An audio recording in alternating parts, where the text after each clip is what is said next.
All right, and the energy that's coming in from November into December is, let's see, the Knight of Swords.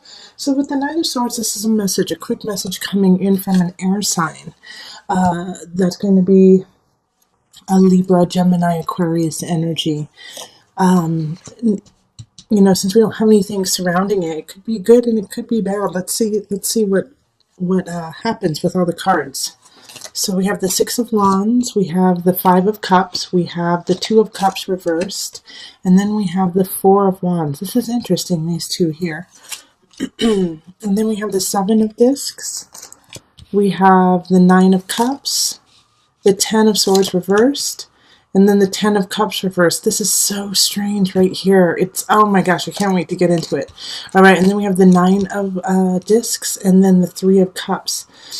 All right, Capricorn, you have a really interesting reading. So I'm going to move everything up so you can look at it while I'm talking about it. Excuse me, I've been talking all day, so I'm a little hoarse. So right here, we have the opposites here. Okay, so we have the Two of Swords reversed, and then I have the Four of Wands right next to it. So it's like this disconnect happening. So let's look at this line here, because we have victory coming in, and so I feel like the Knight of Swords is coming with a message that you win, that you succeed at something. And so at first you're really excited about it, but how the Knight of Swords brings in this victory, it's so short. The time to kind of revel in it doesn't last very long before you realize that there's other aspects to this victory that you haven't anticipated. So it's oh yay, I just won all of this wonderful things and situation, and yet there's so many things beneath it that you have to take care of. And so I feel it's you get a new job, but then you have to move away from your friends and family, or you meet someone that you really care about, but they live in a different country kind of situation. So it's oh my gosh, I'm so excited, but at the same time, it's not going to work in my life right now.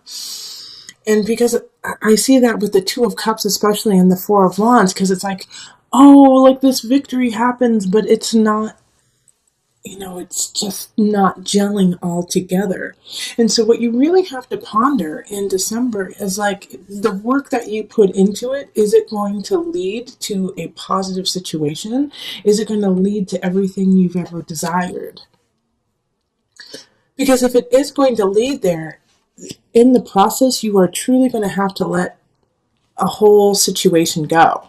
So if you're if you're in a relationship and it's going really, really well, but then this person you care about is you know what, I need to move to England. You're what? And they're but I want you to move with me. Is moving with them what you want to do? Is moving, if a company says, I want you to go somewhere, or I want you to switch departments, or I want you to do something completely different than what you're doing now, is it worth it to you to pick everything up that you've built and switch it over to this new thing? Because it will be a sacrifice, but what I see with it is it's worth it. Okay, because we have the Ten of Cups, we have the Nine of Discs, and we have the Three of Cups coming together. So with these three cups, no matter how this lies, no matter what you decide, it's going to lead to a really good space.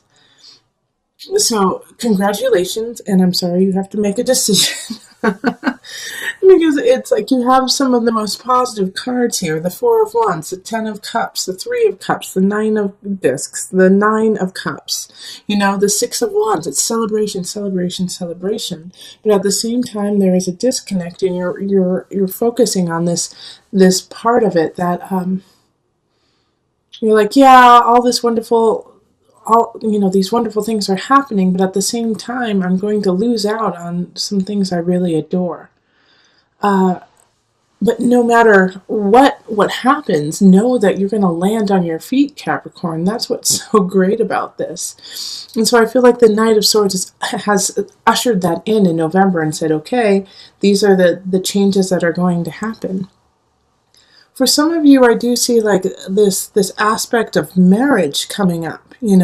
Like you might have proposed to someone, or they proposed to you, and it's like it might have not been done in the way you had wanted, but it happened, and now you're planning the wedding, and like some of the details aren't exactly how you wanted, but it's still a wonderful celebration, and it's still going to end in a really great union. But what the thing that I like that's holding me back on it being 100% of a great union is this Two of Cups in reverse. And then this Ten of Swords in reverse, too.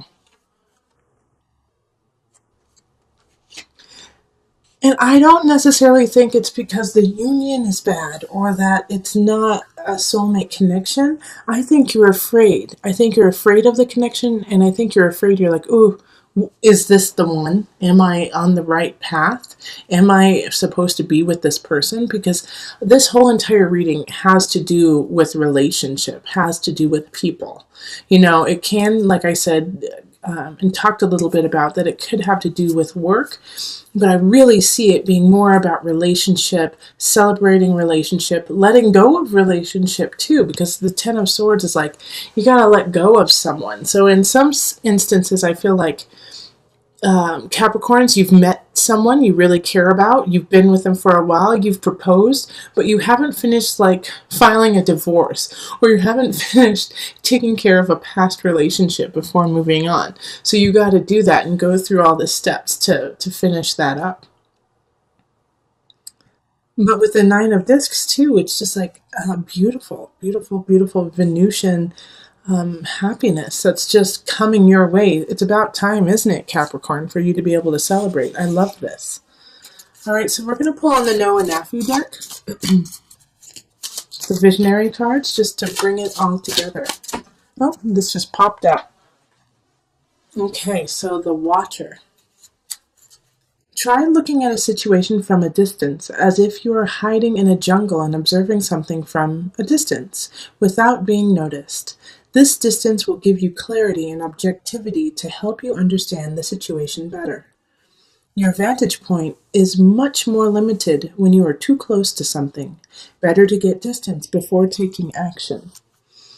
All right, so in this situation here, it's like you might be really looking at the nitpicky details, like I was saying, like in if you're planning a marriage or if you're planning a celebration, you're like, those are not the cups I wanted. That is not the chairs I wanted. You're looking at these fine details, but it's like the details that no one's going to remember.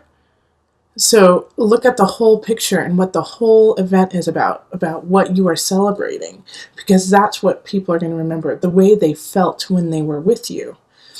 So if it's not like all the small little details aren't working out, you got to let go of them. Ten of Swords, let go of those tiny little details and look at the big picture.